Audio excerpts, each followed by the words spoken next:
말콤 머거리지라는 영국의 언론인이 있습니다. 이분은 하나님을 부인하면서 다른 사람들을 예리하게 비판하는 글을 많이 썼어요. 그러나 나중에 예수님을 만나고 진실한 그리스도인이 됩니다. 이분이 이렇게 말한 적이 있습니다. 나는 인간의 부패가 가장 인기 없는 교리인 동시에 경험적으로 가장 잘 증명할 수 있는 교리라는 것을 예리하게 관찰했다.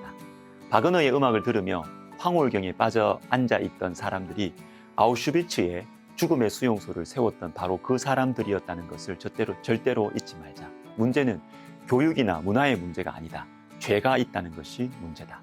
죄라는 개념을 과학 이전 시대의 신념에서 생긴 구닥다리 유물춤으로 조롱하면서 공격한다. 그들은 기껏해야 전쟁 범죄라든지 사회의 부정 속에서 죄를 인식하는 정도다. 그렇지만 어쨌거나 자기 자신의 삶 속에서 그 죄를 개인적인 의미로 해석하는 데는 실패하고 만다. 여러분, 모든 인간이 죄인이라는 진리를 깊이 생각하고 묵상해야 됩니다. 그래야 구원의 빛이 가깝게 다가와요. 저와 여러분이 심각한 죄인이라는 진리는 구원의 빛이 들어오는 희망의 통로입니다.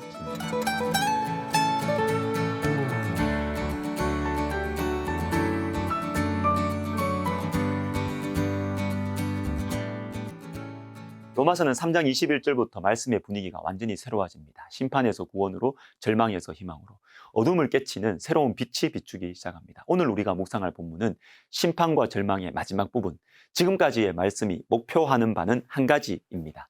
하나님 앞에서 모든 인생은 죄인이다. 3장 10절을 보십시오. 기록된 바 의인은 없나니 하나도 없으며. 이것은 사실입니다. 그런데 이 사실을 왜 이렇게 길게, 지루할 정도로 길게 말씀하실까요? 그것은 오직 하나님께만 구원의 길이 있다는 것을 보여주기 위해서. 우리가 심각한 죄인이라는 진리는 구원의 빛이 들어오는 희망의 통로입니다. 요한복음 14장 6절과 사도행전 4장 12절 보십시오.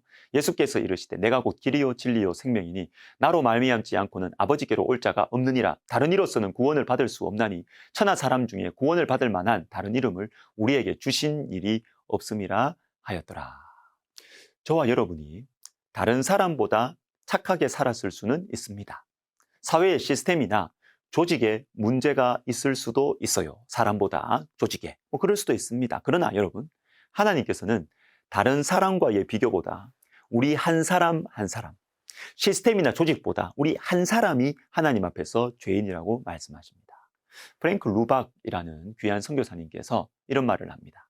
어느 나라에서나 완벽한 정치 체계를 세울 수는 있지만 사람들이 그에 걸맞지 않으면 시스템은 붕괴되고 만다.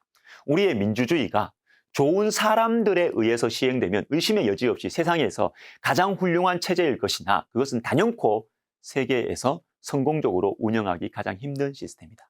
모든 사람이 통치해야 되기 때문에 헬리콥터는 걷는 것보다 훨씬 더 빠르고 효율적으로 우리를 돌아다니게 해주지만 우리가 헬리콥터를 운행할 줄 모르면 그것은 도움이 되는커녕 위험이 된다.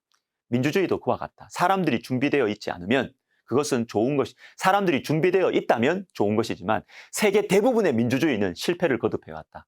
그것이 실패한 원인은 국민들의 인격과 공공심과 교육이 부족하기 때문이다. 여러분, 인간의 본성에 대한 판단은 인간의 관점에서는 결론이 안 나요. 인간에게는 문제 많습니다. 가장 큰 문제는 죄입니다. 시스템과 조직의 문제도 인간 한 사람 한 사람의 죄에서 생성되는 것입니다. 하나님이 정하신 기준, 즉 하나님 자신을 기준으로 정해놓으신 그 표준에서 인간이 벗어나 있기 때문에 모든 문제가 발생하는 것입니다. 로마서를 통해서 저를 포함한 많은 사람들이 예수님을 진실하게 바라보게 된 이유가 바로 여기에 있습니다. 다른 사람들과의 비교, 세상의 기준, 나의 기준이 아니라 하나님 앞에서 내가 어떤 존재인지를 바라보도록 만들어주기 때문에 끊임없이 다른 사람과의 비교 속에서 살아가는 저와 여러분을 하나님의 절대적인 심판대 앞으로 이끌어내가지고 하나님께서 정하신 구원의 길이신 우리 주 예수 그리스도의 십자가를 바라보게 하기 때문입니다. 사랑하는 여러분, 예수님이 유일한 길과 진리와 생명이 맞습니까? 예수를 아십니까? 예수님을 통해 밝혀진 이 복음의 진리를 아십니까? 케빈 반 후저라는 유명한 신학자가 쓴 글에 이런 이야기가 있습니다. 1930년대에 한 선교사가 17살쯤 된 아프리카 소녀에게 이렇게 물었습니다. 예수 그리스도가 누구지? 아이는 얼굴에 미소를 머금고 명랑하게 대답했다. 나의 구주시며 나의 마음 가운데 살아계신 분이에요.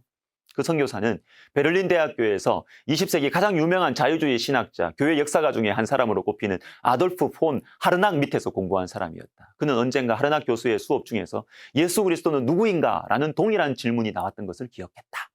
하르낙은 그리스도는 생존했던 사람 가운데 가장 위대한 인물이라고 대답했었다. 그 자유주의 신학자는 그리스도가 우리 죄를 위해 십자가에 달려 죽으시고 부활을 통해 죽음을 이기신 하나님의 신성한 아들이라고는 인정하지 않았던 것 같다.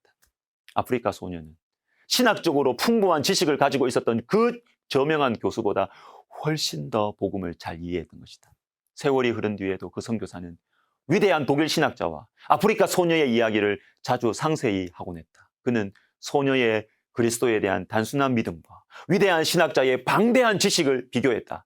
어린아이와 같은 믿음을 가지고 그리스도에게 나가지 않으면 천국에 들어갈 수 없다는 예수님의 가르침을 훌륭하게 설명해주는 일화였다. 복음은 매우 단순하여 어린아이들도 그것을 이해할 수 있다. 동시에 복음은 매우 심오하여 아무리 똑똑한 신학자들이라도 절대로 그 풍부함을 낱낱이 규명할 수 없다.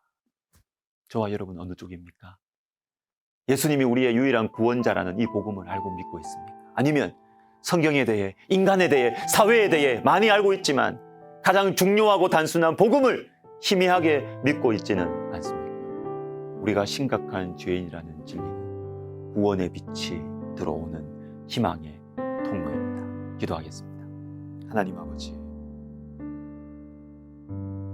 예수님의 이 생명의 복음을 정말 믿고 알고 받아들이고 의지하는 어린아이 같은 믿음을 허락하여 주옵소서. 그래서 우리가 살게 하여 주옵소서. 예수님의 이름으로 기도드립니다. 아멘.